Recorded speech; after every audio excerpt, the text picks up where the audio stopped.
Hey guys, Fantasy King here, bringing to you another AFL fantasy video. For round 18, it was pretty disappointing for a lot of coaches. I'm glad my score wasn't as bad as some of the others because a lot of premiums fell. Like Bryce Gibbs, who scored like 35, he was one of the captain picks for a lot of people, but a unique captain picks as well. And Tom Rockcliffe, as I said before, that's why I traded him. He's trash now. His pick status should be revoked. Anyways, my round 18 score wasn't too bad actually, to be all honest. I think it was around about par. 2,113, which actually puts me down a couple of places from 6,876 to 6,895, so not too good there. My round rank wasn't that good either, and this year hasn't been my year. I'll show you my team from round 18 in any case. So on to my +3 or -3. Obviously, there's actually a lot of mediocre scores around the board there, but my +3 has to go to Luke Dalhouse, who hasn't done since round 8, I believe, which has been quite some time. So, I'm happy with Luke Dalhouse finally reaching a bit of form. He scored a few 90s before that as well. And I said this in my last video that I thought he would never ton for the rest of the year, and then he goes ahead and tons. So I'm glad I'm actually wrong there.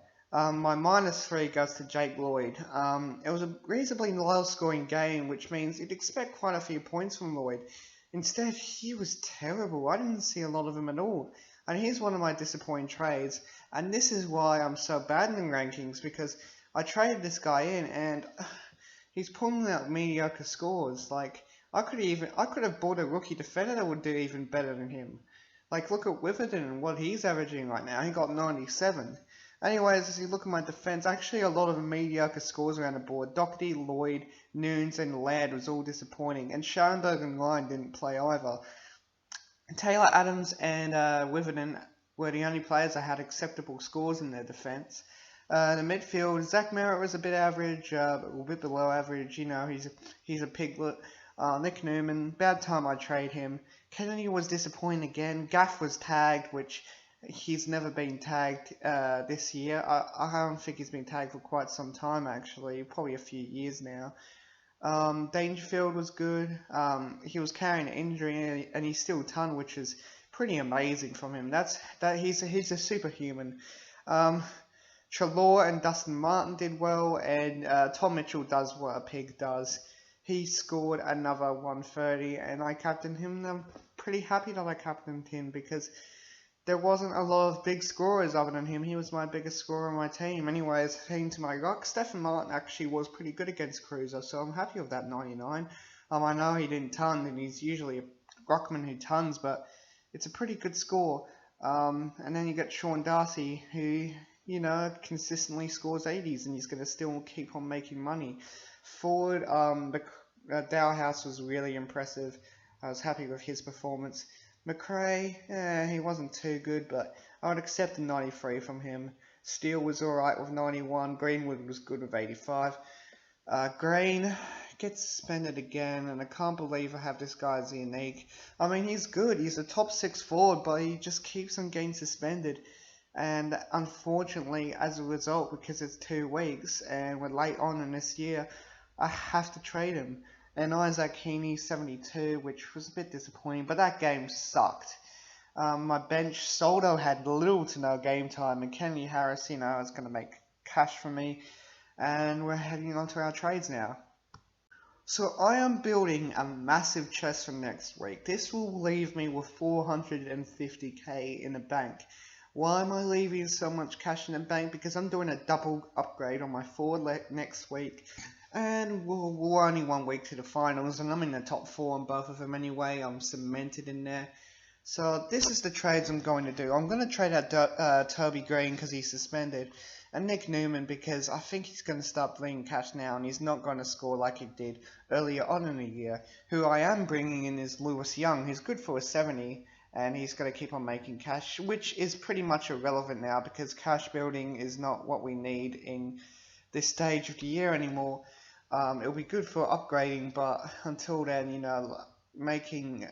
getting rookies, it's only for, going elsewhere in the field. Anyways, I'm getting Lewis Young in for Green, which actually helps me out quite a bit. 300k difference, believe it or not. And Nick Newman's around the same price as Dane Beams. Dane Beams is really underpriced, and I am getting Beams above Selwood because I think Beams has a higher ceiling. He goes like 130, 140 more frequently than what Selwood does. Plus, Selwood is more prone to a tag, hence why I got Beams in. And I hope this, because my midfield is complete now, I hope these trays actually help me for the rest of the season.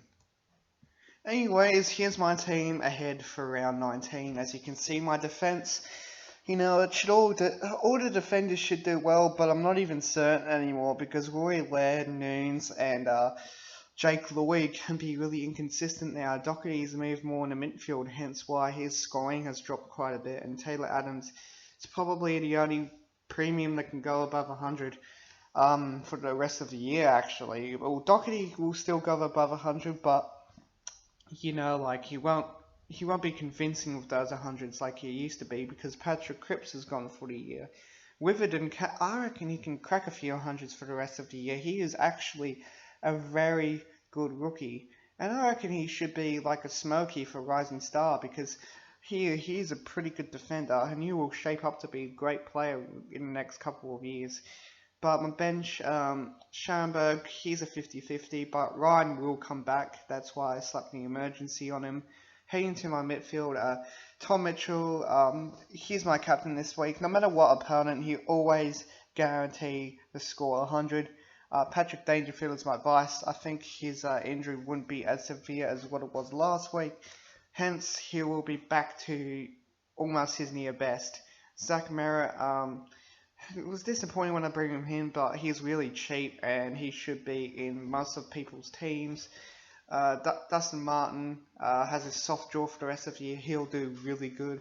Adam Treloar, he's starting to shape up well. Gaff could be tagged against Rockcliffe, which is kind of worrying for both Gaff and Rocky owners. I'm hoping Gaff doesn't get tagged though and he scores 110. He is up against Brisbane, which are an easier team to score against, so he should do well even if he is tagged. Because Levi Greenwood is the best tagger in the AFL in my opinion anyways. Josh Kennedy probably should ton, but he hasn't ton in quite a while, which is kind of concerning. And Dane Beams, 142 last week. Very, very cheap. And my midfield bench is practically irrelevant because both of my midfielders have gone for the year. Anyways, heading to my ruck, Stephen Martin. Probably, I want to see him crack a ton, but every week it's like less and less likely that he will crack one, which I'm getting a bit worried about him now. Should I trade him for the end of the year? Sean Darcy, he consistently scores 80s. I'm not sure against this week against GWS or Shane Mumford, but I'm just hoping he does well. He is a tackling machine, and he's a hit-out king as well. Soldo, 39% game time. I don't really care about, what he scores from here on in. And my forward, McRae, should do good for the rest of the year. Likewise, Dowhouse. They have pretty, reasonable draws. Isaac Heaney, he should probably average up to 100 for the rest of the year. Steele, who I might trade out in the next couple of weeks. He's not scoring like he used to be. Greenwood and Young. Greenwood, who I'm trading out next week. Same with Aaron Black. Both to premium forwards, which at this stage will be Buddy and Sidebottom, because Sidebottom is very cheap and Buddy is, pretty much one of the most consistent forwards in fantasy, which is surprising. Shapes up what 2017 is really, but Lewis Young and Greenwood is in my forward line in F5 and F6, which is kind of worrying how I have 4 rookies in my team, but this is going to only set me up for next week, which I only have 2 rookies, which will be Witherden and Darcy, and they're capable of scoring well. Black in my bench, don't think he'll play for the rest of the year. He's done well, and I'm really disappointed that he hasn't played much games this year. And J. Cody Harris, he's going to continue making money for me. Anyway, guys, I hope you enjoyed this video. Make sure you slap on a like if you did.